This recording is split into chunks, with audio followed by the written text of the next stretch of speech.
Hello everyone, welcome back again. और बात कर रहे थे हम लोग सेंटेंस इम्प्रूवमेंट के बारे में। और रिसेंट एग्जाम में जितने भी क्वेश्चंस आए हैं उनमें भी मैं फ़िल्टर करके आपको वो क्वेश्चंस करा रहा हूँ जो थोड़े से ट्रिकी हैं, जो थोड़े से डिफ़िकल्ट हैं, जिनमें आपको प्रॉब्लम हो सकती है ना? और बिल्कुल बेसिक से क्वेश्चन जो हैं और नॉमिनल से जैसे इल्स के साथ बट लगाते हो आप, बिटवीन के साथ एंड लगाते हो, मतलब बहुत नॉर्मल से जो क्वेश्चंस हैं, उनको मैंने ऑलरेडी स्किप कर रखा है। जो बहुत ईज़ी कॉन्सेप्ट हैं, उनको स्किप कर रखा है। तो ये सेशन स्पेशली अगर इन सेंटेंस इम्प्रूवमेंट के 2 सेशंस जो हम लोग कर रहे हैं, इन 2 सेशंस को आपको बहुत अच्छे से कवर अप कर लेना है ना? तो दिस इज़ लेक्चर नंबर 2 ये लेक्चर नंबर 2 होने वाला है। आइए फिर विदाउट डिले स्टार्ट करते हैं हम लोग। और ये इस वीक का शेड्यूल है और आज वेडनेसडे है, जिस दिन आप ये वीडियो देख रहे हैं। आज सेंटेंस इम्प्रूवमेंट करेंगे हम लोग और कल आपका वॉइस का सेगमेंट होगा और वॉइस के सेगमेंट में केवल और केवल हम लोग जो डिफ़िकल्ट क्वेश्चन है, देखिए नॉर्मल वाइज़ सभी स्टूडेंट कर लेते हैं। जो थोड़े से डिफ़िकल्ट क्वेश्चन है वही हम पिक करके करने वाले हैं। उनमें अप्रोचेस देखने वाले हैं, है ना? एक्टिव पैसिव का, एक्टिव पैसिव को लेकर के, है ना? आइए फिर स्टार्ट करते हैं। देखिए बहुत बेहतरीन से क्वेश्चन यहाँ पर असेंबल है, इसमें कहीं कोई डाउट नहीं है। हो सकता है आपको क्वेश्चंस ईज़ी लगे, हो सकता है आपको क्वेश्चंस टफ लगे, लेकिन ये जो भी पीवाईक्यूज़ में रिसेंट एग्ज़ाम में 2024, 2025 में जो भी क्वेश्चंस एक्सटर्नल बन सके, जिनमें थोड़ी-सी कहीं न कहीं आप फंबल करेंगे, वो सारे एक साथ समराइज़ किए मैंने। पहला क्वेश्चन है वन्स बीटेन ट्वाइस साई, है ना? अब ये क्या कहना चाह रहा है? कह रहा है ऑलवेज साई होगा, नेवर साई होगा या फिर वन्स साई होगा या फिर ट्वाइस साई होगा। वन्स बिटेन, थोड़ा-सा अगर आप आइडिया लगाएँ तो ये एक तरीके की प्रोवर्ब है, जो आपसे जानना चाह रहा है। और जहाँ पर ट्वाइस साई लिखा हुआ है, वहाँ पर आपको इम्प्रूव करना है। तो क्या ऑलवेज साई होगा या नेवर साई होगा या वन्स साई या फिर ट्वाइस साई? ये करेक्ट जो प्रोवर्ब होती है that will B that is once bitten twice sigh. This is your correct proverb. So our correct answer will be option number D. वैसे आप थोड़ा सा आइडिया लगा सकते थे कि वंस है तो यहाँ पर ट्वाइस आ सकता है ना? थोड़ा सा अगर आप गेस कर पाए कि यहाँ पर वंस है, यहाँ पर ट्वाइस आ सकता है, तो that's why option number D will be your correct answer, है ना? जैसे आप ये आपको अगर मैं फिल करने को दूँ कि barking dogs fill in the blank white. यहाँ पर ऑप्शंस हैं, जैसे ऑलवेज है, नेवर है, वंस है, ट्वाइस है ना? सेल्डम है, एक ऑप्शन और मैंने दे दिया है यहाँ पर। तो आप क्या बोलेंगे? ये भी प्रोवर्ब है, बार्किंग डॉग सेल्डम बाइट। एक और ये प्रोवर्ब, भौंकने वाले कुत्ते काटते नहीं हैं, है ना? ये वाली बात आप बोलते हो। जो गरजते हैं वो बरसते नहीं हैं। एक और बनता है आपका as you sow so shall you reap, जैसा आप बोओगे वैसा आप काटोगे, है ना? तो सो मतलब बोना होता है, रीप मतलब काटना होता है, ठीक है? तो ये कुछ प्रोवर्ब हैं, इन पर आपको फ़ोकस करना चाहिए। अब इसका पूरा मीनिंग समझ लेते हैं। ये एक इडियम है, क्या है? वन्स बिटेन ट्वाइस शाई, है ना? करेक्ट जो आपकी proverb है या idiom है, that will be once bitten twice shy, means that a person is cautious or hesitant to repeat an action। एक व्यक्ति जो बहुत ज़्यादा कैसा है? कॉशियस है, बहुत हेजिटेंट है और रिपीट एन एक्शन, किसी एक्शन को रिपीट करने में आफ्टर एक्सपीरियंसिंग अ नेगेटिव और अनप्लीजेंट कॉन्सिक्वेंसेस, है ना? द फर्स्ट टाइम, पहली बार कोई काम किया और उसको बड़ा ही नेगेटिव एक्सपीरियंस रहे उसके, तो दूसरी बार कैसा होता है? वो बहुत अलर्ट मोड में हो जाता है, बहुत हेजिटेट होता है ना? ये कहना चाह रहा है। तो होप सो पहला फर्स्ट क्वेश्चन आपको समझ में आ गया होगा। सेकंड वाले पे आता है, we setup on the journey early in the morning. और रिप्लेस करना है, सेटअप को कौन रिप्लेस करेगा? और वैसे ये आपका फ्रेजल वर्ब का क्वेश्चन है। सेट ऑफ आएगा सर, सेट इन आएगा, सेट अबाउट आएगा या फिर नो इम्प्रूवमेंट। अब अगर आपने फ्रेजल वर्ब का सेशन देखा हुआ है तो, है ना? ये क्वेश्चन थोड़ा सा इजी हो जाता है आपके लिए। जैसे मैंने सेट की फ्रेजल वर्ब कराई थी, आपको बताई हुई थी। इस सेट के साथ मैंने कहा था ये 3 फ्रेजल वर्ब आप अच्छे से लर्न कर लें, एक सेट इन, एक setup and another one is set out. ये 3 ऐसे इंपॉर्टेंट फ्रेजल वर्ब हैं सेट से जो बार-बार रिपीट होती है, ठीक है? और फ्रेजल वर्ब को लेकर के बहुत कन्फ्यूज़ हो तो सिंपल सी बात बताऊँ मैं आपको 2 सेगमेंट कराऊँगा। एक का अभी मंडे को आपको मिल चुका है, एक अगले मंडे को मिलेगा। इन 2 सेगमेंट को बहुत अच्छे से कर लेना पहले, क्योंकि इनमें सारे इंपॉर्टेंट फ्रेजल वर्ब आपके कवर हो जाएँगे। फिर हम डिटेल में करेंगे, वो आपकी चॉइस है, आप आगे करें ना करें, लेकिन एटलीस्ट ये चाहते हैं कि जो सबसे ज़्यादा फ्रीक्वेंटली क्वेश्चंस जो रिपीट होते हैं फ्रेजल वर्ब के वो करने बन जाए, वो हमसे होने लगे, वो हम अटेम्प्ट करने लगे। तो उसके लिए ये 2 सेशंस बहुत इंपॉर्टेंट है। सेट इन मैंने बताया था टू बिगिन, स्टार्ट होना किसी चीज़ का। जैसे आपने कहा था winter has set in, winter start हो गई, समर हैज़ सेट इन, आप ऐसे बोलते हो। सेटअप मीन्स होता है टू स्टार्ट अ बिज़नेस, ये आप बोलते हो सर स्टार्ट अ बिज़नेस, है ना? किसी बिज़नेस की शुरुआत करना, और बिज़नेस की स्पेलिंग आती है, ध्यान रखना, ये करेक्ट स्पेल में कराया था। सेट आउट मीन्स होता है to go on a journey, to go on a journey, किसी यात्रा पर जाना, यात्रा के लिए निकलना, ये है। और यहीं पर अगर मैं एक बात बताऊँ तो यही मीनिंग होता है सेट ऑफ का। सेट ऑफ मतलब होता है leave for a journey, set of का मतलब होता है leave on a journey, leave on a journey. Sir ये भी मीनिंग किसका है? ये सेटअप का मीनिंग है, और यहाँ पर सेटअप तो नहीं आएगा, सेटअप स्पेशली बिज़नेस वगैरह के लिए ज़्यादातर आप यूज़ करते हो, है ना? यहाँ पर सेटअप ना यूज़ करके आप सेट ऑफ का यूज़ कर सकते हो। हालाँकि एक ऑप्शन अगर ये होता सेट आउट तो और भी बेटर होता है। इस क्वेश्चन को और थोड़ा-सा एप्रोप्रिएट बनाया जा सकता था अगर सेट आउट यूज़ करते। यहाँ पर नहीं है तो that's why we are going, ये दोनों ये जो 2 आपके फ्रेजल वर्ब हैं, एक हो गया आपका कौन-सा that will B set of and set out. अब आपको 4 फ्रेजल वर्ब इसमें अच्छे से मेमोराइज़ करने हैं। कौन-कौन से? Set in, set up, set out and set off. इन दोनों का मीनिंग सेम है ऑलमोस्ट, है ना? यहाँ पर करेक्ट आंसर होगा क्वेश्चन नंबर 2 का first. Now move to question number 3। बहुत प्यारा कॉन्सेप्ट है, हालाँकि ये कॉन्सेप्ट हम लोगों ने डिस्कस किया है, पीवाईक्यू सीरीज में भी डिस्कस किया है, उसके अलावा आपको जब डिटर्मिनर्स पढ़ाया होगा वहाँ पर डिटेल में डिस्कस किया है। कह रहा है little that I knew of the English language was not sufficient to make me an English teacher. हालाँकि यहाँ पर होना चाहिए the teacher of English, English teacher इस तरीके से लिखना ज़्यादा एप्रोप्रिएट नहीं माना जाता। यहाँ पर देखिएगा, एक चीज़ और हो सकती है आपको ये बॉदर करे कि लैंग्वेज के साथ आर्टिकल नहीं लगाते हैं, यहाँ पर लगाए क्योंकि आगे लैंग्वेज वर्ड दिया है, तो लैंग्वेज को स्पेसिफाइड कर रहे हो, इस वजह से दैट्स व्हाई आर्टिकल द आ रहा है। जैसे ये देखो, मैं ऐसे कहूँ, आई कैन स्पीक इंग्लिश। अच्छा, इनमें फिल करिएगा, एक बार थिंक अबाउट इट, और वीडियो को पॉज़ करके खुद से आंसर किया करो पहले। देन आप चेक किया करो जो आंसर्स मैं कर रही हूँ, वो करेक्ट है नहीं। I can speak English, I can speak I can speak English language.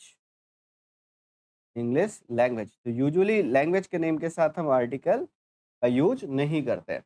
लेकिन अगर लैंग्वेज को डिफाइन कर दिया जाए then we can use article the.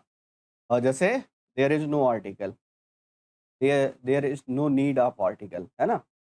Before, क्योंकि यहाँ पर सिंपल सी बात है, लैंग्वेज की बात कर रहे हो, लैंग्वेज के पहले आप आर्टिकल नहीं लगाते, लेकिन लैंग्वेज को डिफाइन कर रहे हो, यहाँ पर करेक्ट आंसर आ जाएगा article the. I can speak the English language, है ना? तो होप सो समझ में आ गई होगी बात, ये वाला पॉइंट। एक और लैंग्वेज से रिलेटेड एक पॉइंट और आता है कि जब आप पीपल को जस्टिफाई करते हो, तब आप आर्टिकल द लगा रहे हो, तो the English defeated the French, आप ऐसे यूज करते हो।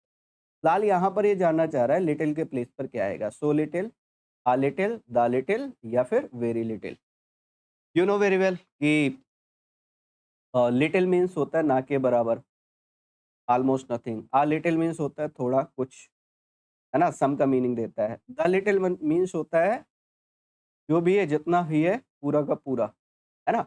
एक और जो सबसे इम्पोर्टेंट की पॉइंट है, वो ये है कि यहाँ पर एक आरसी दिया गया होगा। आरसी मीन्स रिलेटिव क्लॉज दी गई होगी। जैसे यहाँ पर अगर आप ध्यान से एक और पॉइंट, आप अगर ये भी ना लर्न कर पाएँ तो आप सिंपली याद रखें कि दैट अगर गिवन है तो फिर आप द लिटिल के साथ जाएँगे। यहाँ पर देखो ये रिलेटिव क्लॉज है, दैट आई न्यू, ये जो रिलेटिव क्लॉज है, ये रिलेटिव क्लॉज क्या कर रही है, इसको डेफिनेट बना रही है, इसको लिटिल को। तो यहाँ पर करेक्ट आंसर आ जाएगा that's why we are going with the option number third, the little that I knew of the English language was not sufficient. कह रहा है इंग्लिश लैंग्वेज के बारे में जो कुछ भी मैं जानता था वो सफिशिएंट नहीं था, है ना, to make me an English teacher, एक इंग्लिश टीचर बनने के लिए जितनी चीजें चाहिए वो सफिशिएंट नहीं थी जितनी मैं जानता था, है ना। तो दैट्स वाई यहाँ पर करेक्ट आंसर होगा option number third. Do not loiter about the street, है ना। अब यहाँ पर कह रहा है loiter around, litter about, litter about, loiter about. अब बेसिकली यहाँ पर फिल करना है, कह रहा है डू नॉट द स्ट्रीट, बीच में आपको फिल करना है। अब आप देखिए जरा, इस लीटर का कोई मीनिंग है नहीं, इस लेटर का कोई मीनिंग है नहीं, ये होता है फॉर्मर बाद वाला, है ना। और इस लीटर का कोई मीनिंग बनेगा नहीं, यहाँ पर बनेगा लॉइटर अराउंड। कहना क्या चाह रहा है, लॉइटर अराउंड का मीनिंग होता है कि बिना किसी पर्पज के ऐसे आप घूम रहे हो, है ना। तो कह रहा है do not loiter around the street, है ना, स्ट्रीट में बेवजह मत घूमो, इनडायरेक्टली ये सजेस्ट कर रहा है ना। करेक्ट आंसर होगा ऑप्शन नंबर फर्स्ट, मीनिंग समझ में आ गया होगा। Now move to question number 5। कह रहा mister Sen Gupta's complaint to the higher authority was only a red herring. और आपको बताना रेड हेरिंग क्या है। रेड हेरिंग का मतलब कैंडिड कन्फेशन है, फॉर्चुनेट एविडेंस है, क्लीवर ब्लफ है, या डिस्करेजिंग एक्ट है। ये स्टार्टिंग वाले क्वेश्चन बहुत मजेदार है, और अगर आप हर दूसरे क्वेश्चन तीसरे क्वेश्चन में फंबल कर रहे हो तो वो ऑब्वियस सी बात है। रेड हेरिंग का मतलब क्या होता है, कुछ कोई चीज जो आपको मिसलीड करे, है ना। जैसे कहना क्या चाह रहा है, पहले पूरा स्टेटमेंट का मीनिंग समझते हैं। मिस्टर सेन गुप्ता की जो कंप्लेंट है, जो शिकायत है, कंप्लेंट। अब एक और ये difference you know very well कि कंप्लेन एक वर्ब होती है, this is your verb, and complaint is your noun. Whenever कई बार वो इस तरीके से दे देता है, जैसे I complain against him, I complain against him, is it correct. कि इसको फाइंड आउट करने की कोशिश करिए क्या ये करेक्ट है। तो आप कहोगे यहाँ पर सब्जेक्ट है, सब्जेक्ट के बाद हमें वर्ब की नीड है, ये तो नाउन है। तो दैट्स वाई आप यहाँ पर ऐसे लिखेंगे आई कंप्लेंड अगेंस्ट हिम, है ना। तो क्या कह रहा है, मिस्टर सेन गुप्ता की जो कंप्लेन है टू दी हायर अथॉरिटी से वाज ओनली, वो केवल और केवल क्या है, रेड हेरिंग है। कैंडिड मतलब आप जानते हो जो ऑनेस्ट है, फ्रैंक कन्फेशन है, फॉर्चुनेट एविडेंस है, और डिस्करेजिंग एक्ट है। आप दो में कंफ्यूज हो सकते हो, या तो थर्ड में या तो फोर्थ में। अगर आपको इसका मीनिंग पता है तो फिर आप आसानी से क्लियर कर पाओगे। क्लीवर ब्लफ एक वर्ड है, और क्लीवर ब्लफ का मतलब होता है कोई भी चीज जो डिसेप्टिव है, इसको आप बोलते हो डिसेप्टिव टैक्टिक, है ना। डिसेप्टिव मतलब क्या होता है, जो मिसलीड करने वाली है ना, टैक्टिक, उसको आप बोलते हो क्लेवर ब्लफ। इसी को बोलते हैं रेड हैरिंग। रेड हैरिंग का मीनिंग क्या होता है, समथिंग दैट मिसलीड्स, कोई भी चीज, समथिंग दैट मिसलीड्स, कोई चीज जो आपको मिसलीड कर रही है या मिसगाइड कर रही है, डिस्ट्रैक्ट कर रही है, उसको बोलते हैं। अब होप सो पूरी बात समझ में आ गई होगी, और करेक्ट आंसर कौन सा होगा, that will be option number third. तो रेड हैरिंग का मीनिंग समझ में आ गया होगा। अनदर वन अगले वाले पे चलते हैं। The player was declared fit and in excellent health to play the final match. Player was declared, player को डिक्लेयर कर दिया गया, पैसिव है, देखिएगा ध्यान से, वॉच के साथ थर्ड फॉर्म लगा रहा है, इट मीन्स पैसिव है। प्लेयर को डिक्लेयर्ड कर दिया गया था, कैसा, कह रहा फिट एंड एक्सीलेंट हेल्थ, कि भाई बिल्कुल फिट है और हेल्दी है ना, to play the final matches. Final match खेलने के लिए जो प्लेयर था उसको डिक्लेयर कर दिया गया था कि भाई वो बिल्कुल फिट है, बिल्कुल हेल्दी है, वो फाइनल मैच खेल सकता है। अब यहाँ पर आपसे जानना चाह रहा है कि कौन सा ऐसा इडियम है जिसका मीनिंग ये है, right as rain, left out in cold, in cloud nine, up in the arms. अब एक एक करके हम डिस्कस करते हैं बारी बारी। ये चारों इडियम्स हैं, और इन चारों का मीनिंग आपको समझना पड़ेगा बिफोर गोइंग टू आंसर, है ना? जैसे इन क्लाउड 9 का मतलब होता है इन हाई हैप्पीनेस, इन हाई हैप्पीनेस बहुत ज़्यादा खुश होना, बहुत ज़्यादा प्रसन्नता में होना। You can say like this, in high spirit, another idiom, in a high spirit। इसी को हम क्या कहते हैं सर? सेकंड जो दूसरे स्टेप में हम लोग इसको बोलते हैं, वो बोलते हैं इन हाई स्पिरिट, बहुत ज़्यादा उत्साह में है, बहुत ज़्यादा जोश में है ना? तो ये दोनों इडियम सेम है। एक इडियम बनता है अप इन द आर्म्स। इसका मीनिंग क्या होता है? इसका मीनिंग होता है angry and protesting, protesting strongly, किसी चीज को लेकर के आप बहुत ज्यादा गुस्से में हो और प्रोटेस्ट कर रहे हो। ये है up in the arms. Left out in the cold का मतलब किसी चीज को इग्नोर करना। ये कोल्ड वर्ड जहां भी आता है वो निगेटिव मीनिंग देता है, यूजुअली आप देखोगे, है ना? कोल्ड जहां पर भी मिलेगा वो लगभग निगेटिव मीनिंग देगा। जैसे कोल्ड रिसेप्शन होता है, कोल्ड शोल्डर होता है, यू नो वेरी वेल, जैसे ये पढ़ते हो आप।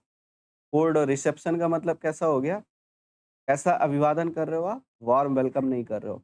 जैसे आप ये बोलते हो कोल्ड रिसेप्शन हो गया, कोल्ड शोल्डर आप कहते हो, कोल्ड शोल्डर का भी सेम मीनिंग है। इसका मतलब होता है नॉट, मतलब वार्म वेलकम नहीं कर रहे हो आप, बहुत ज़्यादा अनफ्रेंडली बिहेव कर रहे हो आप, है ना? तो ये दोनों मीनिंग समझ में आ गए होंगे आपको। राइट एज रैन, इसका मतलब होता है हेल्दी होना। करेक्ट आंसर हो जाएगा फर्स्ट। बाकी एक चीज़ और समझना, as fit as a fiddle, as fit as a fiddle, ये भी आपने ईडीएम पढ़ रखा है। इसका मतलब ये होता है हेल्दी होना, स्वस्थ होना। और एक और आपने पढ़ा होगा अलाइव एंड किकिंग, ये आपने पढ़ा होगा। ये भी ईडीएम है और इसका भी मीनिंग सेम ही है सर। क्या? कि इसका मीनिंग, दोनों का मीनिंग सेम है, to be fit and healthy. अब जैसे इसको तो फिट से लर्न कर सकते हो आप सिंपली, है ना? और जो बिल्कुल राइट है मतलब बिल्कुल फिट है ना? और यहाँ पर अलाइव एंड किकिंग, जैसे आप कहते हो कि कोई बेबी जो मदर के वूम में है तो वो किक कर रहा है, तो आप कहते हो बिल्कुल अलाइव है, और वो ये कैसा है? अलाइव है और किक कर रहा है, इसका मतलब ये बिल्कुल हेल्दी है। आप ऐसे इमेजिन करते हो। Your correct answer will be option number first. Hope so सारी इन्फो है वो आपको हेल्प करने वाली है। अनदर वन, अगला है ग्रेता ग्रेता थनबर्ग्स आइरिड, और इसी का मीनिंग जानना चाह रहा है आपसे। Against environmental degeneration सॉग the word leaders. यहाँ पर आपको क्या बताना है? एक वर्ड है और वो वर्ड है आपका कौन सा? टायरेट। और टायरेट का आपको मीनिंग बताना है।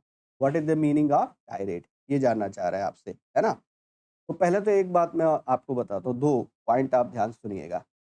एक तो वर्ड ये है टायरेट। टायरेट का मतलब कैसा स्पीच होता है? ये एक तरीके का स्पीच है। कैसा स्पीच होता है? Long and angry speech, long angry speech आप कह सकते हो, ठीक है? ये कैसा है? ये एंग्री स्पीच है। और एक और वर्ड इसी से रिलेटेड आप पढ़ते हो, दैट विल बी, ये आपने पढ़ा होगा, HARANGUE, है ना? ये कैसा होता है? ये इंसाइटफुल स्पीच होता है। के बारे में बात करें तो ये होता है insightful speech. Insightful speech means लोगों को भड़काने के लिए जो भाषण दिया जाए, जो स्पीच दिया जाए, उसको बोलते हो हैरेंग। बाकी वो मैडन स्पीच आपको पता ही होगा। मैडन स्पीच मतलब फर्स्ट स्पीच होता है, यू नो वेरी वेल, वो तो बेहद ईजी हो गया। ये दो याद रखने हैं आपको। एक टायरेट मतलब हो गया कैसा? Angry speech. और ये जो नेक्स्ट वर्ड है दैट विल बी हैरंग, है ना? इसका मतलब होता है इंसाइटफुल स्पीच, जो लोगों को प्रोवोक करने के लिए दिया जाता है। अब आप देखो टायरेट का मीनिंग क्या हो गया? Long and angry speech. बाकी आप पूरा मीनिंग निकाल सकते हो सेंटेंस का। यहाँ से दो याद रहे। जैसे एक और वर्ड बताता हूँ मैं आपको, ओरेटर, एक अच्छा वक्ता होता है। जैसे डेमागॉग, एक अच्छा ये एक अच्छा लीडर नहीं है, ये इंसाइटफुल स्पीच देने वाला लीडर है। यहाँ से कई सारी चीज़ें आपके क्लियर हो गई। देखो मैंने कहा टायरेट क्या आ गया, ठीक है, एंग्री स्पीच है। हैरंग किया गया, इंसाइटफुल स्पीच है। मैडन स्पीच फर्स्ट स्पीच हो गया। ओरेटर एक अच्छा वक्ता हो गया। और डेमागॉग हो गया एक अच्छा लीडर नहीं है, जो लोगों को क्या करता है? ओरेटरी स्पीच से इन्फ्लुएंस कर लेता है अपनी तरफ। ये कोई अच्छा लीडर नहीं है। और इसी से एक और मैंने आपको बताया होगा पैडागॉग। और पैडागॉग का मतलब क्या होता है सर? ये टीचर होता है। पैडागॉग का मतलब होता है टीचर, है ना? डेम मतलब पीपल, एगॉग मतलब मूव कराना, पेड मतलब चाइल्ड, एगॉग मतलब मूव कराना। होप सो क्लियर हो गई बात। अनदर वन, अगले वाले पे आते हैं। Mrs Lakshmi's purchases add around to 2650, है ना? Purchases add out to, purchases add from to, purchases add up to, purchases add for to. यहाँ पर जो करेक्ट आपको फ्रेज पता करना है, विच फ्रेज इज करेक्ट। तो परचेजेज, और वो परचेजेज लगभग कितने के बराबर है? Add up to. ये करेक्ट फ्रेज होगा आपका, एड अप टू। वो 2650, 2650 के अप्रॉक्स है, ये कहना चाह रहे हो। आगे चलते हैं next. What are you looking around. अब इसको आपको रिप्लेस करना है। What are you looking among, what are you looking for, what are you looking across, what are you looking through. और यहाँ पर देखते ही आप मार्क कर दोगे कि करेक्ट आंसर होगा what are you looking for. तुम किस चीज को सर्च कर रहे हो? जैसे ये आपको पीछे कराया भी था सर, क्वेस्ट फॉर का मतलब सर्च करना होता है। Vice versa, look for means होता है सर्च करना। लुक अप फाइंड आउट करना। यू नो वेरी वेल, अभी लास्ट सेगमेंट में मैंने आपको कराया था, please look up this word. ये फ्रेजल वर्ड बारे में आपने डिस्कस किया था। Please look up this word in the dictionary. Rohit is write to them 3 times. देखो कई बार ये स्टेटमेंट कैसे लिखता है पता है? डायरेक्ट आपसे टेंस नहीं पूछेगा, इस तरीके की वर्डिंग देगा और डायरेक्ट कीवर्ड भी नहीं देगा। जैसे आप कई बार क्या करते होगे, टाइम के कीवर्ड्स आपको पता चल जाता है तो टेंस सॉल्व करना इजी हो जाता है ना? लेकिन समटाइम्स वो थोड़ा-सा ट्रिकी क्वेश्चन देता है। जैसे यहाँ पर आपको क्या करना है, वाज़ बीइंग रिटन, अच्छा वाज़ राइट, हैड राइट या हैज़ रिटन। वैसे तो ऑप्शन से भी आप डायरेक्ट सॉल्व कर सकते हो। देखो वाज़ बीइंग रिटन मतलब कॉन्टिन्यूअस का पैसिव वॉइस बन गया। वॉच के साथ बीइंग ये भी रॉन्ग हो गया क्योंकि बीइंग्स नहीं लिख पाओगे। ये ऑप्शन एलिमिनेट। वॉच के साथ फर्स्ट फॉर्म नहीं आएगी। बी फॉर्म के साथ क्या-क्या करते हो? पहले तो ये वाली बात याद रखो। बी फॉर्म के साथ या तो आईएनजी फॉर्म लगाते हो, कॉन्टिन्यूअस टेंस बनता है, या फिर थर्ड फॉर्म लगाते हो, पैसिव वॉइस बनता है, या फिर बीइंग प्लस थर्ड फॉर्म आप ऐड करते हो और यहाँ से भी पैसिव वॉइस बनता है, लेकिन ये कॉन्टिन्यूअस का पैसिव वॉइस है। तो अब आप यहाँ पर देखोगे तो बी फॉर्म के साथ फर्स्ट फॉर्म तो कभी यूज ही नहीं करते हैं, इस वजह से इनकरेक्ट हो गया। हैड के साथ थर्ड फॉर्म आनी चाहिए, केवल एक ही आंसर करेक्ट है, that will be fourth. Rohit has written to them 3 times, 3 बार लिख चुका है। कोई भी एक्शन, अब जैसे ये इस तरीके से टर्म जब दिया करे तो थोड़ा-सा अलर्ट रहा करिए। जैसे 2 टाइम्स, 3 टाइम्स, 4 टाइम्स, तो इसका मतलब वो एक्शन इतने बार हो चुका है। इसका मतलब इनडायरेक्टली वो कंप्लीशन की बात कर रहा है और कंप्लीशन का मतलब क्या होता है? It means perfect tense. Simple सी बात है। तो that's why we are going option number 4। You can be sentenced for trespassing on the someone else property. और यहाँ पर आपको फिल करना है कि ट्रस्ट पासिंग की जगह आपको फिल करना है conspiring against others, entering without permission, leaving without permission, showing unselfish devotion. अब ट्रस्ट पास मतलब मीनिंग क्या होता है? देखो ये जो वर्ड है ट्रस्ट पास, पहले इसको समझते हैं। ट्रस्ट पास का मतलब होता है किसी की लैंड में विदाउट परमिशन आप एंटर कर जा रहे हो। जैसे पहले के समय में होता था, एक राजा दूसरे राजा की टेरिटरी में इंटर कर जा रहा है, वो भी without permission, that is called trespass. इसको सिंपली ऐसे याद रखना, पास कर जाना। किसी के लैंड में आप पास कर जा रहे हो, वो भी बिना परमिशन के। यहाँ पर करेक्ट आंसर होगा ऑप्शन नंबर कौन सा? That will be second. Next, Telangana artist are known for the amazing bronze castings. जो तेलंगाना आर्टिस्ट है वो जाने जाते हैं अपने ब्रॉन्ज कास्टिंग के लिए। Are known for, have been knew, अच्छा हैव बीन के साथ थर्ड फॉर्म आनी चाहिए, न्यू की थर्ड फॉर्म है नहीं यहाँ। इज नोन, तो यहाँ पर आर्टिस्ट कैसा हो गया? प्लूरल हो गया, दैट्स वाई इस तो नहीं आप यूज कर पाओगे। Have to know the amazing, यहाँ पर करेक्ट आंसर कौन सा होगा? That will be option number first. आपको पैसिव वॉइस लिखना है, तो दैट्स वाई आप लिखोगे आर के साथ थर्ड फॉर्म लगा करके, are known for their amazing bronze castings. एक और मन में डाउट आना चाहिए आपके, अगर नहीं आ रहा तो इसका मतलब सारी चीजें इफेक्टिवली नहीं चल रही हैं। देखो, जैसे ये कहते हो आप, आई नो यू, और मैंने कहा सर इसका पैसिव बनाइए। आपने कहा known you are known to me. अब आपने ये वाली बात पढ़ी है, यू नो वेरी वेल कि सर नो के साथ पैसिव वॉइस में हम टू का यूज करते हैं। अब यहाँ तो फॉर लगा रहा है, ये देखो जरा, नो के साथ टू भी आता है, नो के साथ फॉर आता है। नोन फॉर समथिंग और नोन टू समबडी, ये डिफरेंस आप ध्यान रखना। तो कई बार वो फॉर लगा रहा हो तो चेक कर लेना, ऐसा नहीं कि वहाँ पर प्रॉब्लम, कई चीज़ें अगर आप पढ़ते नहीं हो ना, उन पर फोकस नहीं करते, उस वजह से रॉन्ग हो जाती है। ऑप्शन नंबर फर्स्ट हो जाएगा। The housing loan taken by Ramesh affected his daily expenses adversely. अब चेक करना पहले तो ये वाला पॉइंट कि sir what is affect, effect and what is affect. Affect, effect is a noun, affect is a verb, दोनों में डिफरेंस ये है। तो पहली बात तो डी या ईडी अगर ऐड कर रहे हो तो इट मीन्स वो वर्ब में ऐड होगा, नाउन में तो डी या ईडी नहीं लगाते हो, इफेक्टेड नहीं होगा। जैसे यहाँ पर इफेक्टेड है, यहाँ पर इफेक्टेड है, यहाँ पर इफेक्टेड है, बाकी सभी जगह इफेक्टेड है, तो affected will be correct answer. I was looking for a barren seat in the bus but could not find one। तो ये barren seat का मतलब किसको रिप्लेस करोगे? Hollow seat, deserted seat, vacant seat और वॉकस सीट। अब हॉलो मतलब खोखला होता है, you know very well. Deserted मतलब त्यागा हुआ, वैकेंट मतलब खाली होता है। अब बेसिकली सीट के कंटेक्स्ट में देखो, सीट है, पोस्ट है, इनके कंटेक्स्ट में आप क्या यूज करते हो? वैकेंट का यूज करते हो, वैकेंट सीट, वैकेंट पोस्ट। तो यहाँ पर करेक्ट आंसर हो जाएगा vacant. Another one. Peter was the last to know that she had been cheating of him। अब कहना क्या चाह रहा है, फिर से पढ़िए। Peter was the last one, Peter was the last, Peter आखिरी व्यक्ति है टू नो, है ना, दैट सी शुड। एक सेकंड रुकिएगा मेरे भाई, माइक ऑफ कर रहा हूँ मैं।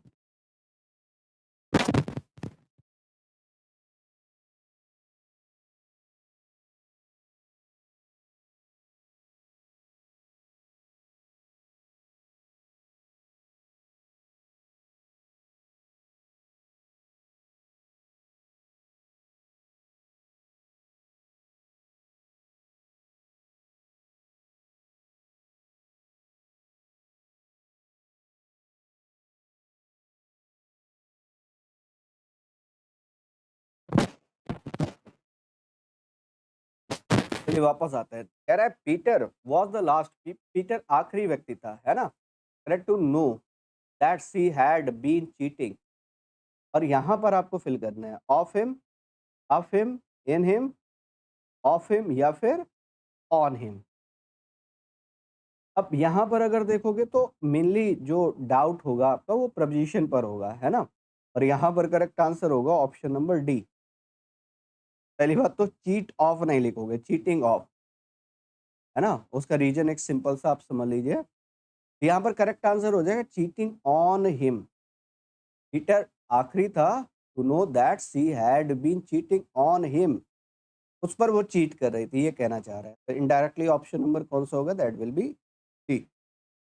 Next, annual seed festival hosted in.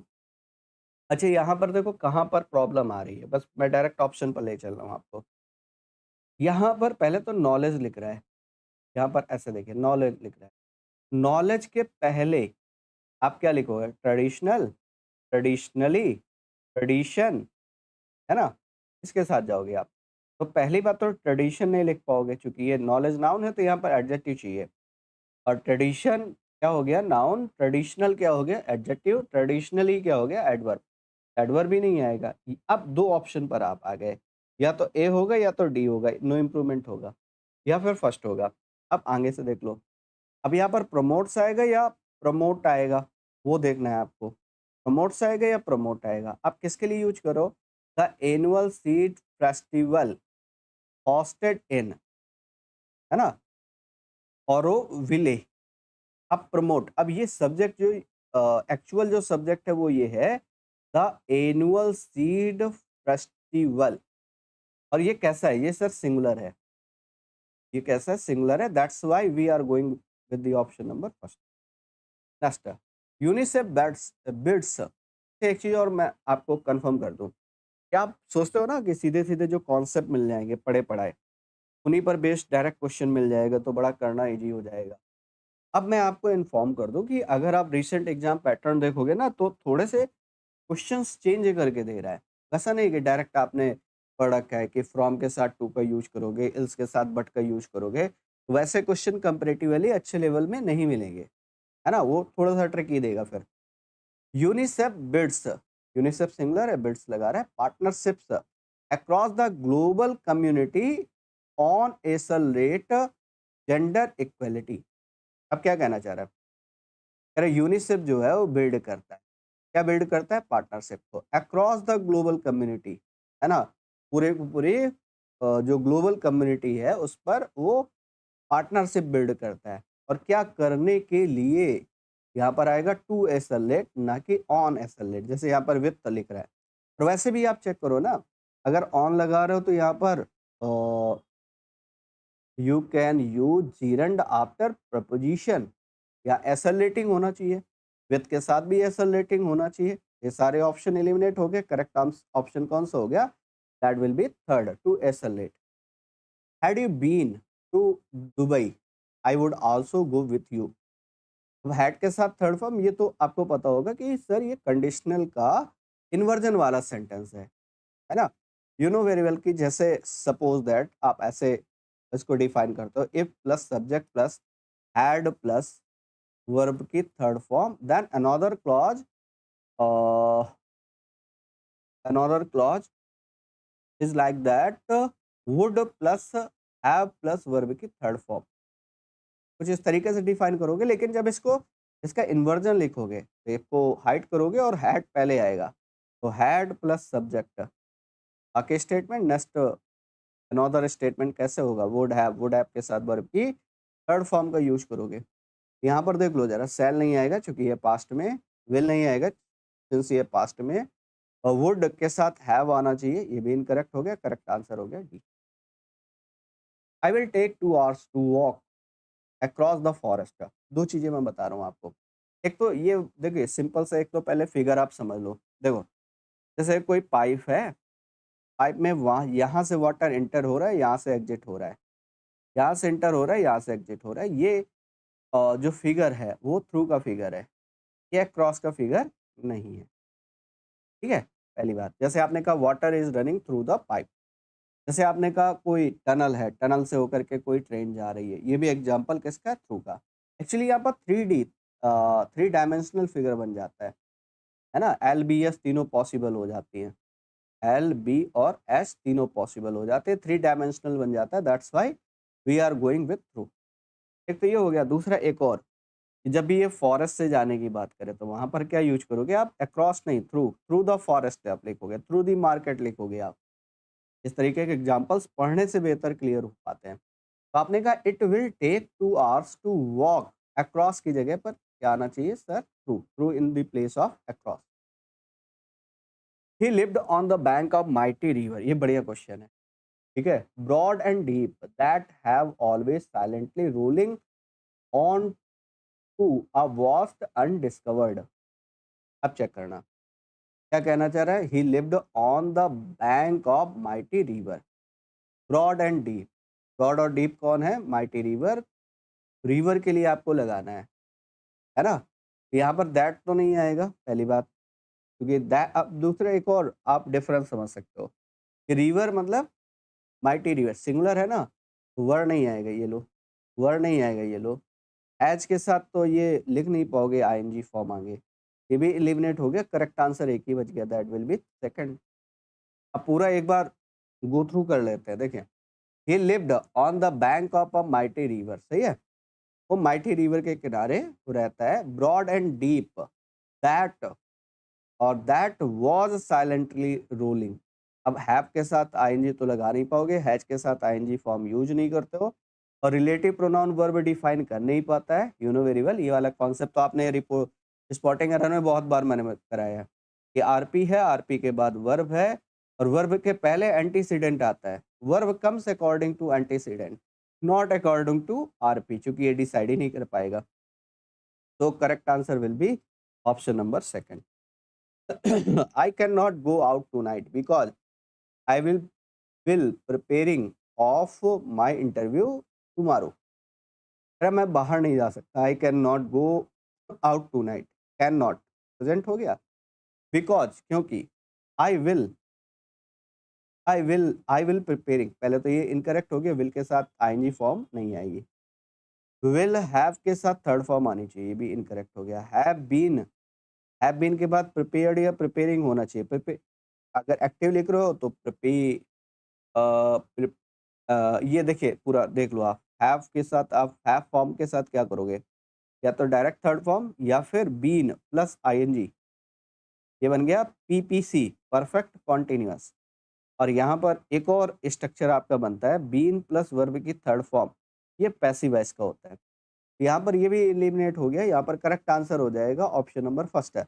अच्छा डी क्यों नहीं हुआ, हैड टू, बिकॉज यहाँ पर कैन नॉट दिया गया, कैन नॉट प्रेजेंट में है, प्रेजेंट में है तो पास्ट वाला यूज नहीं करोगे। Hope so are you getting my point. Next, she is under the illusion that she will get the job, वो एक तरीके के एल्यूजन में है ना, जिसको जॉब मिल जाएगी। इल्यूजन आएगा, हेलुसिनेशन आएगा, विजन आएगा, अनरियलिटी आ जाएगा। तो एक तरीके के एल्यूजन में है। एल्यूजन का मतलब आप यहाँ पर आप दो ऑप्शन में जाएंगे, काफी क्लोज है, एक हेलुसिनेशन और एक इल्यूजन। इल्यूजन मतलब भ्रम होता है, जो मिसलीड करने वाली चीज है ना। लेकिन दोनों ऑप्शन बहुत क्लोज है। एल्यूजन का एक और मीनिंग होता है, यू नो वेरी वेल, जो वर्ड है एल्यूजन, इसका मतलब एक और आपने पढ़ा होगा, इनडायरेक्ट रेफरेंस। इनडायरेक्ट रेफरेंस ये भी आपने पढ़ा होगा कई बार, अगर मीनिंग आपसे पूछ ले तो ये ध्यान रखना, एल्यूजन का मीनिंग होता है indirect reference. He was not happy until he gave up his job and live as a फकीर इन द फॉरेस्ट। अब पता है बहुत बेहतरीन क्वेश्चन है, बस आपको चेक करना है। देखो मैंने कहा यहाँ गेव दिखा है, गेव मतलब पास्ट हो गया, यहाँ पर लिव है प्रेजेंट। अच्छा प्रेजेंट पास्ट का कॉम्बिनेशन नहीं बनेगा, गेव पास्ट हो गया, लिव जो प्रेजेंट हो गया इनकरेक्ट हो गया, गिव जो प्रेजेंट हो गया, लिव्ड पास्ट हो गया इनकरेक्ट हो गया, गेव पास्ट हो गया, लिव्ड पास्ट हो गया, इसका मतलब ऑप्शन नंबर सेकंड। और बहुत सारे लोग इसमें वो अनटिल और अनलेस में फंस जाएंगे, उनको लगेगा कि अच्छा अनलेस सही है, कंडीशन ज़्यादा बता रहा है तो हम इसके साथ जाएं, जबकि यहाँ पर करेक्ट आंसर कौन सा होगा, दैट विल बी सेकंड, है ना, क्योंकि टेंस के बिहाफ पर हमने उसको क्या कर लिया, फिल्टर कर रखा है। होप सो समझ में आ गई बात। ये बाकी ये वाली यू नो वेरी वेल, अगर एक स्टेटमेंट पास्ट में है तो सेकंड भी कैसा होगा, पास्ट में होगा। The serum contains ingredients embalming the hair to grow, the enable grow hair, for growth hair, for growing many hair, that enable the hair to grow। अच्छा ये क्या कहना चाह रहा है, दिस सीरम कंटेंट्स, ये जो सीरम है इसमें क्या है, इंग्रेडिएंट्स है जो कि क्या करते हैं, बाल को ग्रो करने में हेल्प करते हैं, है ना, that enable the hair to grow. ये बेसिक रीडिंग से भी इसको कर पाओगे आप। He has recovered now and is feeling too strong to walk, अरे वो अब रिकवर हो चुका है ना, एंड इज फीलिंग और फील कर रहा है, टू स्ट्रॉन्ग टू वॉक। अच्छा टू टू तो हमेशा निगेटिव मीनिंग देते हैं ना, you know very well, too too क्या करेगा, ये सर निगेटिव मीनिंग देगा, है ना। तो निगेटिव मीनिंग तो यहाँ चाहिए नहीं, कह रहा है वो रिकवर हो चुका है और अब कैसा फील कर रहा है, स्ट्रॉन्ग फील कर रहा है, टू वीक टू वॉक, कह रहा है weak enough to walk, strong to walk, strong enough to walk, ये करेक्ट आंसर हो जाएगा। Dhruv's anger blazed off uncontrollably, Dhruv का जो गुस्सा है बड़ी तेजी के साथ बढ़ गया, मतलब वो कंट्रोलेबल हो गया। तो यहाँ पर क्या यूज करोगे, एंगर ब्लेज्ड आफ्टर, एंगर ब्लेज्ड अप, है ना। और ब्लेज अप का मतलब तेजी से बढ़ना, यहाँ पर करेक्ट आंसर यही हो जाएगा, बाकी इनकरेक्ट हो जाएंगे, ब्लेज इनटू या ब्लेज आफ्टर, है ना। करेक्ट आंसर हो जाएगा option number third. I open the box, ये तो इजी है, ये तो पिक कर पाओगे आप। I open the box beneath the table and took of a book, ठीक है।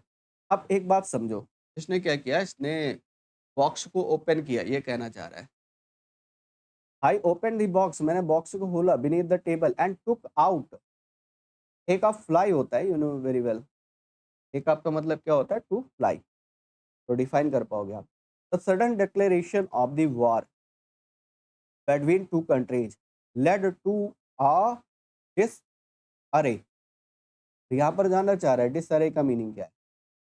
What is the meaning of disarray? Disarray का मीनिंग क्या होता है, ये आपसे जानना चाह रहा है। और डिस अरे का मीनिंग होता है peaceful treaty, disorderly situation, refined argument, elusive situation. तो यहाँ पर करेक्ट आंसर हो जाएगा डिसऑर्डरली सिचुएशन। जैसे आप एनॉकी यूज करते हो ना, नॉकी का मतलब अराजकता। जैसे कियोस आपने पढ़ा होगा, जैसे आपने एक वर्ड ये पढ़ा होगा चौटिक, है ना, टपसी टर्वी। इन सभी का मतलब होता है अराजकता। उसी में एक वर्ड और, ठीक, जितने भी एरे हैं वो अरेंज नहीं है, डिस एरे हैं, मतलब डिसऑर्गेनाइज्ड है। ईडीएम पढ़ते हो आप 8, 6 एंड 7 से। Even though she is a celebrity, she doesn't draw any attention towards herself. यदि वह एक सेलिब्रिटी है, ये कहना चाह रहा है, she doesn't draw any attention towards herself, फिर वो अपने यहाँ पर ध्यान बिल्कुल नहीं देती, ये कहना चाह रहा है। Is hard to come by, keeps a low profile, keep lot under the collar, keep up with the Joneses। अच्छा, एक और feel once कॉलर, ये कॉलर से एक और बनता है आपका इडियम, ये फील वंस कॉलर, ये इसका मीनिंग होता है टू अरेस्ट। ये आपने पढ़ा होगा इडियम वाले सेगमेंट में, टू अरेस्ट। जैसे एक और बताया होगा आपको, बिहाइंड बार्स। बिहाइंड बार्स का मतलब क्या होता है? In jail. जैसे आपने ये पढ़ा होगा बिहाइंड डोर्स, सीक्रेट, है ना। चलिए उस पर नहीं जाते हैं तो फिर टॉपिक से भटक जाएंगे हम लोग। यहाँ पर करेक्ट आंसर होगा ऑप्शन नंबर सी। यदि वह एक सेलिब्रिटी है, यदि वह एक सेलिब्रिटी है फिर भी वो कैसे रहती है? लो प्रोफाइल में अपने आप को रखती है। The boy watched a sci-fi movie in lieu of playing in the game zone. अब क्या आ जाएगा? In lieu of play, in lieu of playing, in lieu of playing, on lieu of playing. पहले तो ये जो कुछ प्रपोजिशन के जो फ्रेजेस होते हैं ना, वो आपको बहुत अच्छे से रिकॉल होने चाहिए। जैसे आप कहते हो बाय मीन्स ऑफ। अच्छा, इनके मीनिंग बताना कमेंट सेक्शन में आप लोग। मैं फ्रेज लिख रहा हूँ बाय मीन्स ऑफ। जैसे ये कहते हो by dint of, by dint of, है ना। इन लिव ऑफ, इनके मीनिंग क्या होते हैं? ये रेडीमेड फ्रेजेज हैं, के बारे में आपको पता होना चाहिए। जैसे अकॉर्डिंग टू लिखते हो, इन अकॉर्डेंस विथ लिखते हो, ये जो फ्रेजेज हैं इनसे आपको फैमिलियर होना चाहिए। फॉर सेक ऑफ, के वास्ते, याद है आपको? ठीक है, चलो ये वाली बात। यहाँ पर क्या हो जाएगा? In lieu of. अच्छा, एक और, इन लिव ऑफ तो यहाँ पर भी है, यहाँ पर भी है, लेकिन फिर आपको पता है कि प्रपोजिशन के बाद हम क्या करते हैं? जीरंड का यूज करते हैं। तो इन लिव ऑफ प्लेइंग होगा, ऑन लिव ऑफ नहीं होगा, इन लिव ऑफ ये नहीं होगा। इन लिव ऑफ के बाद प्लेइंग आना चाहिए, जो कि है नहीं, इसलिए correct answer third. Now to question number 31। Rimjim received a children's very illustrated colorful atlas on her 10th birthday. अब इसको आपको डिफाइन करना है कि इसमें जो करेक्ट आंसर होगा वो क्या होगा, है ना। आइए चेक करते हैं, देखो। तो इसको कैसे डिफाइन करोगे? आ वेरी। अच्छा, आर्टिकल पहले आएगा ना, यू नो वेरी वेल। देखो कंस्ट्रक्शन कैसे लिखते हो आप। यहाँ पर आर्टिकल, लास्ट में नाउन, बीच में एडजेक्टिव या मॉडिफायर जितने होंगे वो बीच में आएंगे। जैसे इसमें देखो, इलस्ट्रेटेड क्या है? एडजेक्टिव है। कलरफुल क्या है? एडजेक्टिव है। अच्छा, ये दोनों नाउन हो गए, है ना। तो इसको आप एटलस चिल्ड्रन नहीं लिखोगे, चिल्ड्रंस एटलस लिखोगे। ऐसे पहले तो ये लिखोगे आप। एक ऑप्शन तो यहीं से एलिमिनेट हो गया। सेकंड थिंग कि वेरी के पहले आ आएगा, एन नहीं आएगा, दूसरा ऑप्शन एलिमिनेट हो गया। तीसरा कलरफुल। अच्छा, ये वाली बात कि एडजेक्टिव लगा रहे हो तो एडवर्ब पहले आएगा, तो पहले आर्टिकल, फिर एडवर्ब, फिर adjective, then noun. It means ये वाला ऑप्शन भी एलिमिनेट हो गया। करेक्ट आंसर बन गया option number second. Select the grammatically incorrect sentence. इनमें से कौन सा इनकरेक्ट है वो आपको पता करना है। They often, they often meet each other. अच्छा, एक बात और समझना कि ईच अदर का यूज आप करते हो सिर्फ दो के लिए। एंड वन अनदर का यूज करते हो आप मोर देन टू के लिए, वन अनदर का यूज करते हो मोर देन टू के लिए, ठीक है। अच्छा, दे तो किसी के लिए भी आ सकता है, टू के लिए भी प्लस टू के लिए भी। जैसे अगर मैं ऐसे लिखूं, we love each other, we love each other, या फिर one another, both are correct, there is no problem. अब we stand for two and more than two, we love each other and we love one another, both are correct, है ना। तो ये sentence जो है ये करेक्ट है। दूसरा, ऑफन अनसर्टेन फ्रीक्वेंसी का एडवर्ब है। यूजुअली जो अनसर्टेन फ्रीक्वेंसी के एडवर्ब होते हैं उनको कहाँ प्लेस करते हो आप? सब्जेक्ट एंड वर्ब के बीच में, मिडिल में प्लेस करते हो आप। लेकिन whenever helping verb is given, तो you know very well, subject helping verb and main verb के बीच में प्लेस करते हो। ये करेक्ट हो गया इस वजह से। Second, they always meet each other, always भी अनसर्टेन फ्रीक्वेंसी का एडवर्ब है, सब्जेक्ट और वर्ब के बीच में आया। बाकी दे दो के लिए स्टैंड कर सकते हो, तो ईच अदर, वन अनदर कोई भी लगाओ, करेक्ट है। They quite meet each other, इसको बाद में सॉल्व करेंगे, पहले ये। दे सब्जेक्ट हो गया, हार्डली एडवर्ब ऑफ फ्रीक्वेंसी हो गया, मीट ईच अदर, तो ये भी करेक्ट हो गया। यहाँ पर जो इनकरेक्ट होगा that will be option number third, option number third. क्योंकि ये जो क्वाइट है यूजुअली ये सेंटेंस के लास्ट में आता है ना। They meet each other quite, quite क्या है? ये सर एडवर्ब है, क्वाइट। और इसके साथ प्रॉब्लम भी आपसे कई बार डिस्कस करता है, जैसे कि क्वाइट के साथ ये क्या करेगा, ऑलमोस्ट लगा देगा, ऑलमोस्ट लगा देगा, या फिर इंटायरली लगा देगा, इंटायरली, या फिर कंप्लीटली। और ये सभी मीनिंग किसके हैं? ये कम किसी के मीनिंग है क्वाइट के। क्वाइट का मतलब ऑल, कंप्लीट, परफेक्ट, ये सारे वर्ड आप इसके साथ यूज नहीं हो। कई बार ऐसे लिख देगा, क्वाइट एनफ, क्वाइट एनफ या एनफ क्वाइट, ये भी इनकरेक्ट हो जाएगा, क्योंकि जो मीनिंग क्वाइट का है वही मीनिंग एनफ। क्वाइट मतलब पूरी तरह से, क्वाइट का एक और मीनिंग होता है पार्सली। ये वाला इनकरेक्ट, इनकरेक्ट हो गया, ऑप्शन नंबर थर्ड। इस वाले सेंटेंस को देखो, बाकी आप पूरा पढ़ना, मैं डायरेक्ट आंसर पर चलता हूँ। यहाँ पर लिख रहा है फैसिलिटेट्स कॉम्प्रिहेंसिव अंडरस्टैंडिंग, अब आपको इतने को करेक्ट करना है।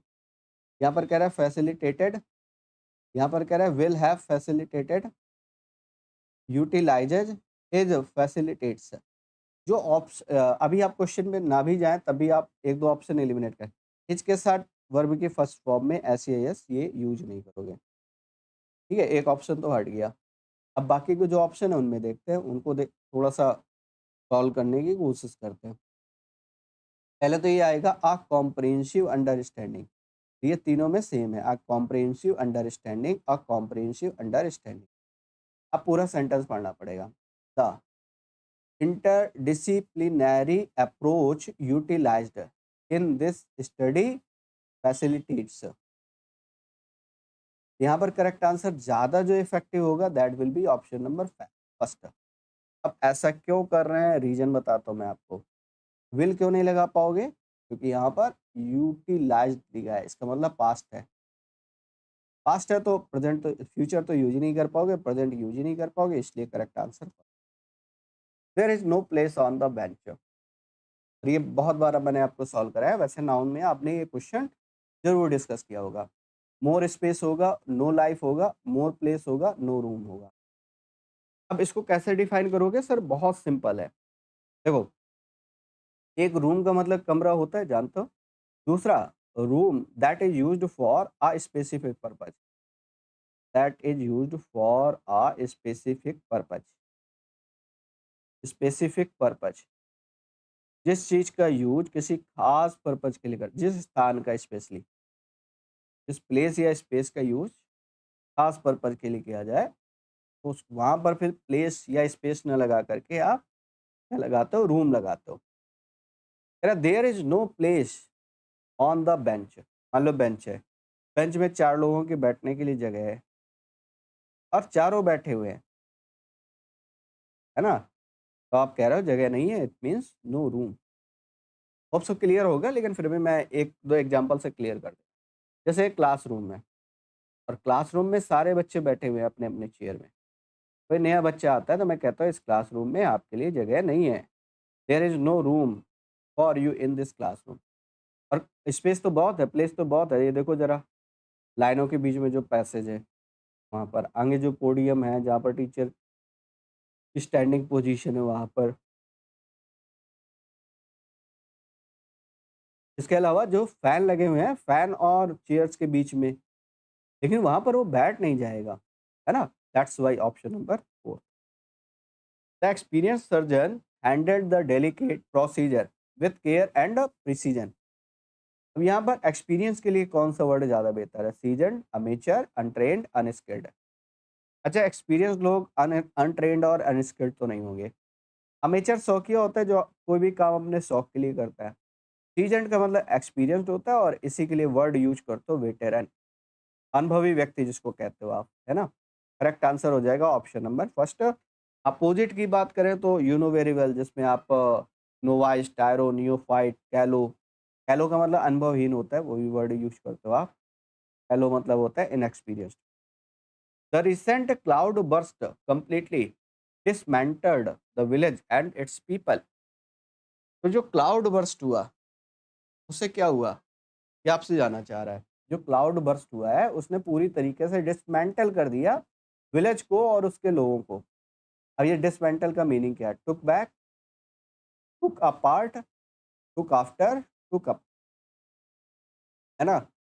टेक अप मतलब ऑक्युपाई होता है, टेक आफ्टर मतलब रिजेंबल होता है, किसी के समान दिखाई पड़ना। और यहाँ पर करेक्ट आंसर हो जाएगा take apart, break into pieces इसको कहते हो। तो डिसमेंटल के लिए जो करेक्ट फ्रेजल वर्ब है, वो है टेक अ पार्ट। जैसे एक फ्रेजल वर्ब बहुत ज़्यादा आपसे रिपीटेडली पूछी जाती है, वो है टर्न डाउन, रिफ्यूज कर देना, रिजेक्ट कर देना, खासतौर से किसी प्रपोजल को। जैसे एक फ्रेजल वर्ब बार-बार पूछी जाती है आपसे, गिवन। गिवन करने का मतलब यील्ड करना। The police inspector was trying to give out the contradicting stories in the scene of the accident. Check करिए यहाँ पर। The police inspector was trying to sign up, was trying to rush out, was trying to sort out, was trying to lighten up। Light up करने का मतलब किसी चीज को expose करना। सॉर्ट आउट मतलब सुलझाना होता है, जानते हो आप। रस आउट और साइन अप, यहाँ पर आपको देखना है। तो ये कहना क्या चाह रहा है कि जो पुलिस इंस्पेक्टर है, was trying to the contradicting stories in the scene of the accident. Accident की जो कंट्राडिक्टिंग स्टोरीज है, उनको सुलझाने की कोशिश कर। हाँ, यहाँ पर करेक्ट आंसर हो जाएगा option number third. This is the story of at round planets, the few rocks in between and some comets। अब यहाँ पर देखोगे तो द फ्यू नहीं लगा पाओगे। रीजन, क्योंकि कोई क्लॉज या इसके साथ कोई भी रिलेटिव क्लॉज तो है नहीं। जैसे यहाँ पर क्या लगा रहा है, यहाँ पर फ्यू लगा रहा है।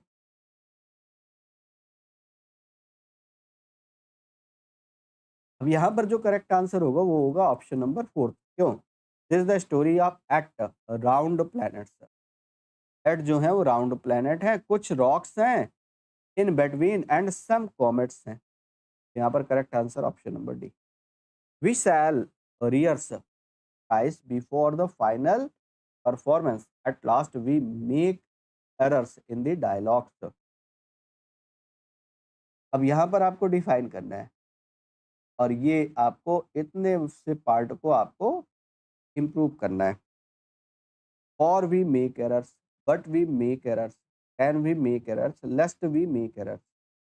अच्छा, फॉर जब कंजक्शन के रूप में यूज करते हो, एज अ कंजक्शन, ये क्या बताता है सर? ये रीजन बताता है। रीजन मतलब कारण, रीजन बताने का काम करता है। रीजन बताएगा तो रीजन बताने के केस में, अच्छा यहाँ तो रीजन बताने की बात नहीं करता कि we shall rehearse twice before the final performance. हमें करना पड़ेगा क्या? हम करेंगे 3 बार रिहर्स करेंगे फाइनल परफॉर्मेंस से पहले। एट लास्ट कम से कम 3 बार करना है ना? क्योंकि we make errors in the dialogue, क्योंकि हमें डायलॉग में एरर्स करनी है। ऐसा तो नहीं कहोगे, ये ऑप्शन तो एलिमिनेट हो गया। लेकिन हमें करनी है एरर्स नहीं। और यहाँ पर करेक्ट आंसर होगा that will be fourth. You know very well, lust के बारे में आप जानते हो, कहीं ऐसा ना हो जाए कि। और यू नो कि इसके साथ शुड का यूज करते हैं, नॉट का यूज नहीं करते, किसी दूसरे मॉडल का यूज भी नहीं करते हैं। हालाँकि एक वन थिंग यू एक और डाउट आया होगा ना आपके मन में, लेस लगाया शुड तो है नहीं, तो फिर ये सेंटेंस गलत हो गया। अच्छा कुछ तो इसी वज़ह से रॉन्ग कर देंगे। उनको लगेगा लेस्ट है, सर शुड यहाँ पर है नहीं तो ये ऑप्शन इनकरेक्ट हो गया, जबकि ये आंसर पूरी तरीके से करेक्ट है। क्योंकि दूसरी जो सेकंड बात आपको सीखनी चाहिए वो आपने सीखी नहीं। लेस्ट के बाद कई बार वो शुड अंडरस्टूड हो जाता है, डायरेक्ट वीवर लगा देते हैं। यहाँ पर करेक्ट आंसर हो जाएगा ऑप्शन नंबर डी। हमें फाइनल परफॉर्मेंस से पहले क्या करना है, 3 बार कम से कम प्रैक्टिस करनी है, सो दैट वो जो डायलॉग हैं, ठीक है? कहीं ऐसा ना हो कि उनमें गड़बड़ी हो जाए, ये कहना चाह रहा है। Option number D. Writing can instil a number of emotions in a reader. अब एक जो वर्ड है, पहले तो इसके बारे में हम समझ लेते हैं। एक वर्ड आपके पास है यहाँ पर, वर्ड है कौन-सा? इंस्टिल, है ना? और इसका मीनिंग क्या होता है? इसका मीनिंग होता है ग्रेजुअली, ग्रेजुअली बट फॉर्मली। कोई चीज़ जो एक स्लो मोशन में लेकिन बहुत स्ट्रॉन्ग तरीके से एस्टैब्लिश की जा रही है। Establish something gradually but formally, ये इसका मीनिंग है इंस्टिल का। तो राइटिंग कैन, जो राइटिंग है वो क्या करती है? नंबर ऑफ इमोशंस को ग्रेजुअली और फॉर्मली एस्टैब्लिश करते हैं किसी रीडर में। Until a reader, among a leader, within a leader, within a reader, instead, instead a reader. यहाँ पर करेक्ट आंसर हो जाएगा विद इन अ रीडर। जो रीडर है उसके मन में जो राइटिंग है वो अ नंबर ऑफ इमोशंस को ग्रेजुअली बट फर्मली एस्टैब्लिश करती है। I quietly went out the door into the बरामदा। बहुत बढ़िया क्वेश्चन है, इसके बारे में देखते हो। By, through, from. और ये पता है जानना क्या चाह रहा है? ये चाह रहा है, कह रहा है went out at the door, दरवाजे से होते हुए बरामदा में गया। ये तो वही वाला फिगर आ गया, कौन सा? ये वाला देखो अभी जो बना रहे थे आप, 3D फिगर। डोर से निकल रहा है, ये डोर से निकलते हुए जा रहा है, यहाँ से है। तो डोर की अपनी हाइट है, एलबीएस तीनों पॉसिबल है ना, तो वो कौन सा फिगर बन गया? 3D। इट मीन्स क्या आएगा? Through. The privacy sealed establish. अच्छा डायरेक्ट मैं ऑप्शन पे चलता हूँ, है ना, ताकि आप रीड करिएगा। ये कह रहा है इन कॉम्प्लियंस। अच्छा चलो, ये वर्ड हो सकता है आपके लिए थोड़ा सा नया लगे, लेकिन ये वर्ड तो आप जानते होगे अच्छे से कि कंप्लाई के साथ विथ का यूज करते हैं। कंप्लाई विथ, है ना? यहाँ पर क्या बन जाएगा? यहाँ पर अगर आप देखोगे तो in compliance with, option number D. Under नहीं आएगा, फॉर नहीं आएगा, बाकी जो ऑप्शंस है वो एलिमिनेट हो जाएंगे। ऑप्शन नंबर फोर्थ हो जाएगा, इन कॉम्प्लियंस विथ। ठीक है, तो ये तो आपको पता है ना, जैसे अबाइड के साथ बाय का यूज करते हो, अबाइड बाय। अधीर के साथ टू का यूज करते हो, अधीर के साथ टू का यूज करते हो, है ना? Comply with, abide by, adhere to. यहाँ पर ऑप्शन कौन सा हो जाएगा? That will be fourth. Hope so clear हो गई बात। Now move to another one, अगले वाली बात है। ये बेसिकली सीक्वेंस ऑफ एडवर्ब के बारे में है। इस क्वेश्चन में अगर आप देखें तो कह रहा है ही पास्ड अवे। अच्छा, दो फ्रेजल वर्ब है, देखिए। एक है पास अवे, पास अवे मीन्स होता है टू डाई, पास अवे का मतलब टू डाई होता है। और एक पास ऑन, इसका मतलब भी गुजर जाना होता है। आप कहते हो 244 पैसेंजर्स जो एयरलाइन पर थे वो अब नहीं रहे हमारे बीच में, है ना? तो pass away means to die, pass on means to die. ठीक है? अब यहाँ पर क्या कहना चाह रहा है? सीक्वेंस लगाना चाह रहा है। कह रहा है इन द ईयर 90। अच्छा, यू नो वेरी वेल कि जो एडवर्ब ऑफ टाइम हो या एडवर्ब ऑफ प्लेसेस हो, दोनों adverb of time and adverb of places, both both can be written and ascending order में होने चाहिए। असेंडिंग ऑर्डर मतलब देखो, सबसे पहले 10 AM आएगा, फिर आएगा ऑन 13 जुलाई, ये सेकंड हो गया इन द ईयर 1950। भाई देखो, पहले आप क्या करोगे? एग्जैक्ट टाइम लिखोगे 10 AM, मतलब आर जो भी बताना चाह रहे हो आप, फिर मंथ, फिर ईयर, देन, तो ये असेंडिंग ऑर्डर हो गया, option number second. I was rude to him when I was in an fit of rage. पहले तो एक बात यहीं पर क्लियर कर लेते हैं, बाकी सब तो सेम ही है, बस ये चेक करना है। The fit of rage, fit of rage, an fit of rage, a fit of rage. और यहाँ पर करेक्ट आंसर हो जाएगा option number D, in a fit of rage, है ना, गुस्से में। I was rude to him when I was in a fit of rage. तो देखो ये वाली बात ऐसे समझ सकते हो कि ये फ्रेजेस हैं, कुछ फ्रेजेस ऐसे हैं जिनको आपको एज यूजुअल याद ही रखने हैं। जैसे मैंने कहा ये है, आप इसको यूज करते हो, couple of days back, couple of days back, ये आप यूज करते हो। जैसे इन डेंजर आप यूज करते हो, नॉट इन अ डेंजर, है ना। जैसे आप इन अ जिफी कहीं पर आर्टिकल लगाते हो, कई बार आर्टिकल नहीं लगाते हो, इन अ जिफी, है ना। इन अ नट सेल आप वो यूज करते हो, एट एन आर्म्स लेंथ। तो ये आपको ये बेसिकली लर्निंग से आएंगे, जैसे जैसे रीड करते जाओगे वैसे वैसे चीज़ें एड ऑन होती जाएंगी। आगे चलते हैं, ये एक ईडियम दे रहा है, bury his head in the sand. इसका मीनिंग क्या होता है? Hide from the truth, hides from the truth, shows a blind eye against social issues, escapes from all difficulties, blames the other for his mistakes। अच्छा, वैसे इसके लिए एक word आता है, escape गॉड, बलि का बकरा, जो दूसरों के लिए मतलब मिस्टेक किसी ने की, गलती किसी ने की, दोषी किसी को बना दिया गया, उसको बोलते हैं escape गॉड। अब कह रहा है अपने हेड को बरी कर देना इन द सैंड, सैंड में कुछ बरी कर रहे हो, दफन कर रहे हो, तो मतलब कोई चीज आप इसमें छिपा रहे हो, तो किसी सत्य को छिपाना, hide, hides from the truth. अब इसका पूरा स्टेटमेंट देख लो। तो Tantanu always buries his head in the sand whenever he explains his professor failures to his father। जब भी उससे पूछा जाता है एक्सप्लेनेशन इस चीज का, तो वो हमेशा जो भी ट्रुथ है उसको हाइड कर जाता है। planets in our solar system close and big for them to twinkle। यहाँ पर आपको फिल करना है क्लोज एंड बिग की जगह, is close and big, are quite close and big, are too close and big, very close and big. अच्छा, ये वाली बात समझो आप, वर्ब तो रखना मस्ट है, वर्ब तो है ही नहीं, वर्ब तो रखनी पड़ेगी। इन आर सोलर सिस्टम, ये बन गया आपका पीओ, सब्जेक्ट क्या बन गया? प्लैनेट्स। ऐसा है प्लूरल, तो इस तो आएगा नहीं, यहाँ विदाउट वर्ब लिखोगे नहीं। अब आएगा या तो आर या तो आ, आर का यूज करोगे, क्वाइट क्लोज एंड बिग आएगा या फिर टू क्लोज एंड बिग आएगा, और आगे टू लगा हुआ है, इट मीन्स फिर ऑप्शन नंबर थर्ड के साथ जाओगे। Although uncountable files stack up on the tables of government officials, they prefer doing their work at a more leisure pace। तो इसको चेक करते हैं, ये बहुत बढ़िया क्वेश्चन है, चेक करना जरा इसको। पहली बात, यहाँ पर आर्टिकल आया, देखो ये आर्टिकल लगा रहे हो, आर्टिकल लगा रहे हो, इट मीन्स लास्ट में नाउन आएगा, तो डी या ई डी वाला वर्ड तो नाउन नहीं होगा, ये तो एलिमिनेट हो गया ना। अच्छा सॉरी सॉरी, इसमें तो नो इम्प्रूवमेंट नीडेड लिख रहा है, यहाँ पर नाउन है। अब पता है बाकी ऑप्शन तो एलिमिनेट हो गए, कैसे? फोर्थ एलिमिनेट, सेकंड एलिमिनेट, या तो ए या तो सी, या तो ए या तो नो इम्प्रूवमेंट। अब एक और चीज समझना, पेस वर्ड क्या हो गया? नाउन। नाउन को डिफाइन कौन करेगा? एडजेक्टिव। अब लीजर वर्ड जो है LEISURE, this is also noun, इसको आपको बनाना पड़ेगा। Now we can make it adjective leisurely, कि जब किसी नाउन में LY ऐड करते हो तो it becomes adjective.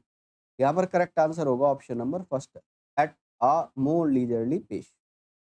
The revolt of the labourers will be considered as an epoch in the world history. और इसका मीनिंग आपसे जानना चाह रहा है, इपोक का मीनिंग क्या है? Unpopular measure, hostile event, important period, uncommendable act.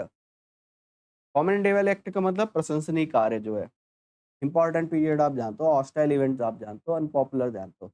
और इपोक का मीनिंग क्या होता है एक्चुअली? अगर आपसे कहा जाए ये जो वर्ड है, इसका अगर आपसे एक्चुअल मीनिंग जानने की कोशिश की जाए तो आप क्या कहोगे? ये एक तरीके का टाइम ड्यूरेशन है जो पीरियड को बताता है। इपोक का मीनिंग क्या होता है? आप इसको कहोगे आप period, a period of time in history, जैसे time in history, a period of time in history. It means correct answer कौन सा हो जाएगा? Important period. Next, The wizard, while performing an item, accidentally set his own hat on fire and promoted the fire alarm to go on. तो जो wizard है, wizard का feminine विच होता है, ध्यान रखिएगा। While performing an item, accidentally set his own hat on fire.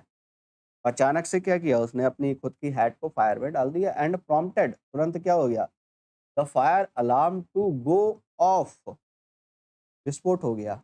Go of मतलब विस्फोट होना। करेक्ट आंसर हो जाएगा option number third. The professor Singh is not in the office today. Professor Singh जो है वो इस समय ऑफिस में नहीं है। I ask you to call, I ask you try call him tomorrow. अच्छा ये देखो जरा पहले, सजेस्ट यू ट्राई, ट्राई के बाद कॉलिंग लिखोगे। अच्छा यहाँ पर ट्राई के बाद कॉर्ड लिखोगे, ट्राई यहाँ यूज ही नहीं कर रहा है। यहाँ पर ऑप्शन जो होगा वो कौन सा होगा, ऑप्शन नंबर फर्स्ट। देखो जैसे ये वर्ब है, तो वर्ब के बाद आपको नाउन लिखना है, नाउन लिखना है तो जीरेंड बनाना पड़ेगा। जीरेंड मतलब कि आईएनजी वर्ड किसका फंक्शन कर जाता है सर, नाउन का फंक्शन कर जाता है। Option number first. तो correct answer will be professor Singh is not in the office today. अभी ऑफिस में नहीं है professor Singh. I suggest you try calling him tomorrow, है ना, ये कहना चाह रहे हैं। We feel warm on this subject, हम कैसा फील करते हैं, फील हाउ। और वर्ब, जब भी आप वर्ब में हाउ ऐड करते हैं तो जो रिप्लाई आता है that will B adverb of manner, है ना। यहाँ पर वार्मिंग तो नहीं आएगा, वार्मर नहीं आएगा, बाकी एलिमिनेट हो जाएंगे warmly. We feel warmly on this subject. He has grown into a beautiful youth, वो एक ब्यूटीफुल यूथ में ग्रोन हुआ है। अच्छा, ही के बारे में बात कर रहे हो, ब्यूटीफुल यूथ लिखोगे या फिर हैंडसम यूथ लिखोगे। Grown into a handsome youth, this will be your correct answer. He made use of opportunity to travel, यहाँ पर फिल करना है फुल, टोटल, इंटायर, होल। अब ये देखो वीओसी पर बेस्ड है, बहुत सारे ऐसे क्वेश्चन आपको मिलेंगे। वो कैब ऑन कॉन्टेक्स्ट, अब सभी के मीनिंग पता है, होल मतलब पूरा, इंटायर मतलब पूरा, टोटल पूरा, फुल मतलब पूरा। अब अपॉर्चुनिटी का उसने पूरा फायदा उठाया, मीनिंग भी जानते हो लेकिन फिर भी आप कंफ्यूज हो गए। ये वीओसी वाले क्वेश्चंस होते हैं, ये रीडिंग से बनते हैं। He made full use of opportunity, crux of the study has been delineated by the researcher. एक तो ये वर्ड पहले इंपॉर्टेंट कर लीजिएगा, मार्क कर लीजिएगा, चूंकि वर्ड पूछा जाता है। डेलिनेट करने का मतलब होता है explain something clearly, explain something elaborately, विस्तार से किसी बात को समझाना। तो कह रहा है रिसर्चर ने विस्तार से बात बताई, और किस चीज को कह रहा है, स्टडी ऑफ क्रक्स। और एक वर्ड है आपके पास कौन सा, क्रक्स। क्रक्स का मतलब क्या होता है पहले तो ये समझो। इसका मीनिंग होता है जो मोस्ट इंपॉर्टेंट पॉइंट है, the most important or difficult problem, difficult part of a problem, part of a problem. मैं फिर से लिख दूं, नहीं तो आप कहोगे लपेट दिया सर ने, है। ये वर्ड जरूर नोट कर लेना, डेलिनेट का मीनिंग क्या होता है, किसी बात को इस विस्तार से बताना। अब इसको समझते हैं। क्रक्स का मतलब क्या है, CRUX, तो मतलब the most important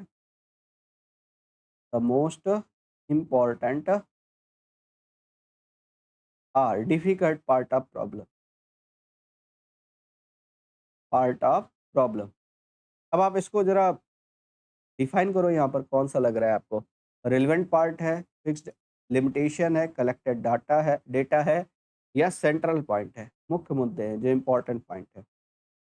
Although I have a lot of work to do, I am determined to finish it all by the end of the day so that I can enjoy the weekend, not having any imminent due dates। आइए check करते हैं। और यहाँ पर जो correct answer होगा, not having an imminent due dates. I can enjoy my weekend, मैं weekend को एंजॉय कर सकता हूँ। I can enjoy my weekend, मैं वीकेंड को एंजॉय कर सकता हूँ।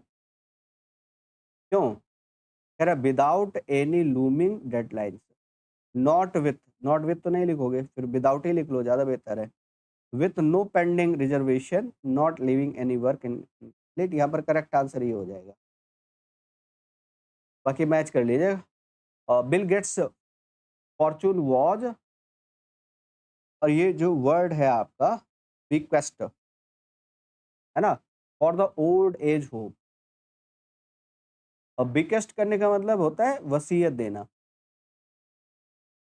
और इसके साथ जो प्रपोजिशन लगेगा वो लगेगा टू। यहाँ पर कुछ ऐसे बनेगा, to the old age home, है ना, इनको क्या कर दिया उन्होंने, वसीयत दी। बाकी इसको पूरा पढ़ सकते हो आप। बिकत का मीनिंग क्या होता है, arrange for something to be given somebody after you have died, वसीयत करना, वसीयत में देना, लीजिएसी वसीयत होती है। एक वर्ड और आता है इंटेस्टेट, वसीयत में कोई चीज़ किसी को देना। जैसे एक और है, bequeathed 1 lakh rupees to charity, charity के रूप में उसने, वसीयत के रूप में उसने इतना पैसा दिया। I am so glad that I ran into you on the way, I am so glad, मैं बहुत ज़्यादा खुश हूँ, दैट कि I ran into you on the way, है ना। और यहाँ पर रन ओवर मतलब क्रश होता है, रन अवे भाग जाना होता है, रन आउट मतलब होता है किसी चीज़ की कमी हो जाना, शॉर्टेज हो जाना, उसको रन आउट बोलते हो। यहाँ पर करेक्ट आंसर हो जाएगा, ये नो इम्प्रूवमेंट होगा फिर। रन इनटू मतलब मिलना होता है, आई am so glad that I run into you on the वे, मैं रास्ते में तुमसे मिला, ये कहना चाह रहा है। Since my friend was not feeling well she asked me to come over and take care of her, come across अचानक मिलना होता है ना। और कम ओवर करने का मतलब किसी चीज पर काबू पाना, आप ये कह सकते हो, किसी चीज से बाहर निकलना, वो आप कह सकते हो। और यहाँ पर करेक्ट आंसर कौन सा होगा, that will be come into and take care of her. कह रहा है since my friend was not feeling well, क्योंकि जो मेरा मित्र है वो अच्छा फील नहीं कर रहा था, ही आस्क्ड मी, उसने मुझसे कहा, वो जो मेरी फ्रेंड थी वो अच्छा फील नहीं कर रही थी, शी आस्क्ड मी, उसने मुझसे कहा to come into and take care of her, उसकी देखभाल करे, है ना। यहाँ पर करेक्ट आंसर हो जाएगा ऑप्शन नंबर थर्ड। ये थे आपके complete questions, total near about 60 questions आज के हैं, 40 क्वेश्चन मैंने पहले कराए थे। तो ये जो रिसेंट एग्जाम में 3 से 4 सालों के जो भी क्वेश्चंस हैं उनको समराइज करके मैंने सेंटेंस इंप्रूवमेंट आपको करा दिया, ठीक है। बाकी पीडीएफ के लिए आपको पता है परमार एसएससी टेलीग्राम चैनल आप ज्वाइन कर सकते हो, वहाँ पर आपको पीडीएफ मिल जाएगी। नेक्स्ट जो टॉपिक होगा मेरे भाई कल, वो होगा वॉइस का, इसमें हम लोग मोस्ट डिफिकल्ट क्वेश्चन सॉल्व कर रहे होंगे। ठीक है, क्वेश्चन नॉर्मल क्वेश्चन तो आप बना ही लेते हो तो उनको करेंगे स्किप, थोड़े से जो आपके डिफिकल्ट क्वेश्चन है उन पर थोड़ा सा डिस्कस करेंगे हम लोग, ठीक है। चलिए, thank you so much for attending this session, will meet tomorrow, है ना। थैंक यू, जय हिंद।